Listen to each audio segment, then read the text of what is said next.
Unlike climbing in the gym, you need to bring your own gear when you decide to go outdoors, and having the wrong equipment can actually be the difference between a safe, fun climbing day and serious injury when you're climbing at the crag.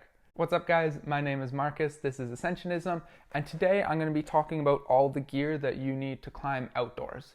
Now this video is part of a larger series that I'm doing on everything you need to know about outdoor climbing, including everything I bring to the crag, what outdoor climbing is, what to wear. So if you want to learn more, if you want kind of a broader view on just outdoor climbing in general, I would check out the video that I'll put up in the corner there. But in this video, I'm just going to talk a little bit about the gear that I personally use when I go to the crag. So let's take a look at it. So off the bat, the first three things that you always need to climb are your climbing shoes. So you can see I've just got a pair of Vapors here. I also have a pair of La Sportiva Finales. They're kind of softer and more comfortable shoes. I would recommend having a pair of soft shoes when you climb outdoors just because some of the routes can be longer. Like you'll be doing a lot of long but not as hard routes. So it's nice to just have something that's comfy. So shoes are important, your harness, and your chalk bag. Now that's stuff that I'm kind of assuming any indoor climber is already going to have. And if you have these stuff and you climb in the gym, you can use it for outdoor climbing. Like you can use your harness, you can use the same chalk bag. You don't need to worry about that, but it is important to bring that stuff. So first three, shoes, harness, chalk bag. And the next one, kind of the big one, your climbing rope. Now this is actually, this is my retired rope, so I don't use it anymore, but I got like 4 seasons of use out of this rope. I went on some cool trips with it. So for outdoor climbing, you know, it depends, but I'm going to assume that a lot of people watching this video are single pitch sport climbers. That's mostly what I am. And if you're doing single pitch crag climbing, I would recommend getting a dynamic rope that's at least 9.4 millimeters thick. But if you're just getting into the sport, it might be safer to go with like a 9.8 millimeter rope or even something bigger. You could go up to 10 millimeters.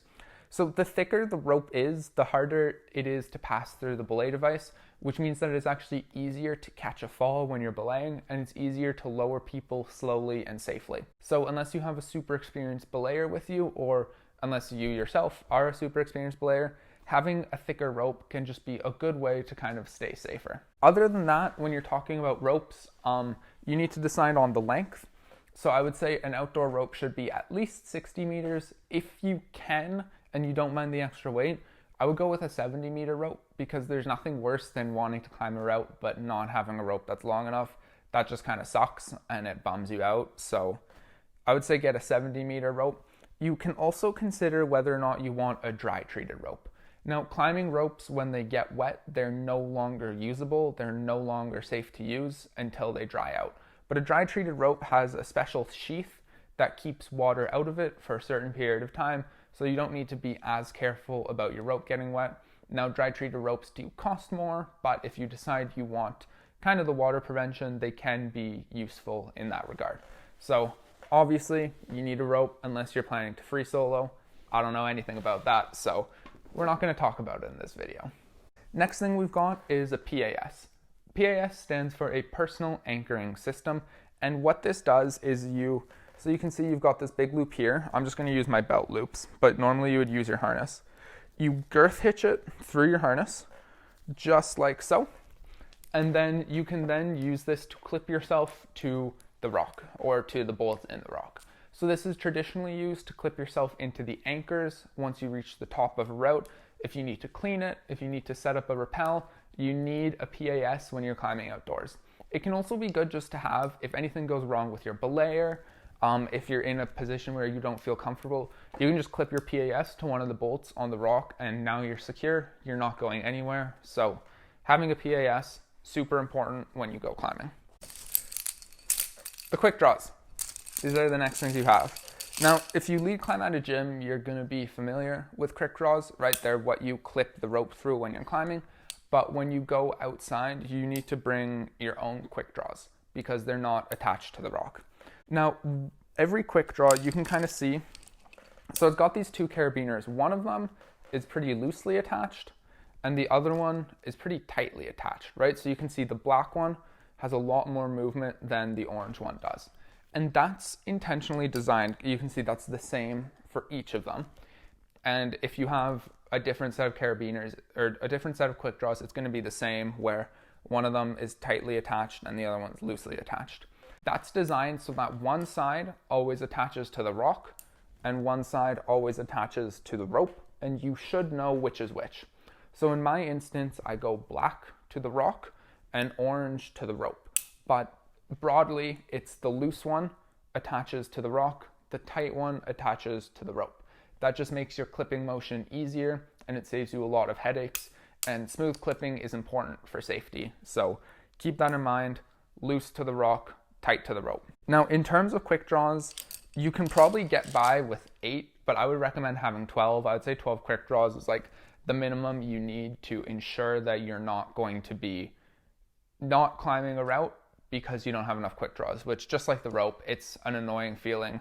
I was actually in Kentucky last summer and I didn't have enough quick draws to climb this one route, so I had to down climb and undo some of my previous quick draws, and because of that, I cost myself the flash, and I'm still obviously mad about it. So bring your own quick draws so that you don't, like me, have to kind of figure it out while you're on the wall. Belay device, depending on your gym, they may or may not supply the belay devices, but outdoors you need to bring your own. I've got a I've got a black Diamond ATC here. I like the ATC because I can use it for ice climbing and alpine routes as well as rock climbing. But if you're purely going for rock climbing and you have a little bit of extra money, which I don't, I would actually recommend getting a Petzl Gree. The Gree just has an auto locking feature, so it's less likely that you get dropped. For sport climbing, it's a lot safer to use a Gree. So, you know, any belay device will work for outdoor climbing, but make sure you bring it. Make sure you bring a locking carabiner to attach it to your harness. And if you happen to be rich, I would buy a Gree. And then finally, just some kind of slings and spare quick draws are handy to have. So here you can see I've got 4 draws and a couple of slings. This is what I use to build anchors if I want a top rope on a route. So if you plan to be doing that, it's definitely good to have. These are also just handy to have around for safety. You can make a spare PAS out of them, you can make anchors, you can clip stuff to your harness. So having a couple of spare slings and a couple of quick draws to go along with it never hurts. So I always recommend chucking those in your bag.